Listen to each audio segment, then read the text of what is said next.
Why do so many buildings fail civil defense inspections because of their fire pump rooms? Today, we will show you 5 critical mistakes and how to fix them before they cost you. Mistake number 1.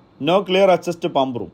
Fire pump rooms must be accessible 24/7. No storage, no locked doors, and no obstacles. Keep the room unlocked during working hours or ensure access is clearly labeled with an emergency key. Mistake number 2. No ventilation or overheating risk. Diesel pumps need proper ventilation or they overheat. Install exhaust fans and follow UA guidelines on natural or mechanical ventilation. Mistake number 3. Pump doesn't start or maintain pressure.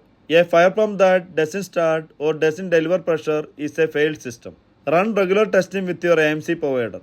Monitor gauges and test under flow conditions. Mistake number 4. Poor housekeeping or leaks. Leaks, rust or messy wiring equal instant failure during inspections. Keep the room clean, dry and tidy. AMC providers must report issues and correct them fast. Mistake number 5. No proper signage or control labeling. Unlabeled valves, switches or unclear instructions delay response in emergencies. Label all control panels, valves, flow switches and pressure gauges as per UA code. Your fire pump is the heart of your building's protection system. If it fails, the rest of your fire system fail with it. Don't risk it. Check your pump room today.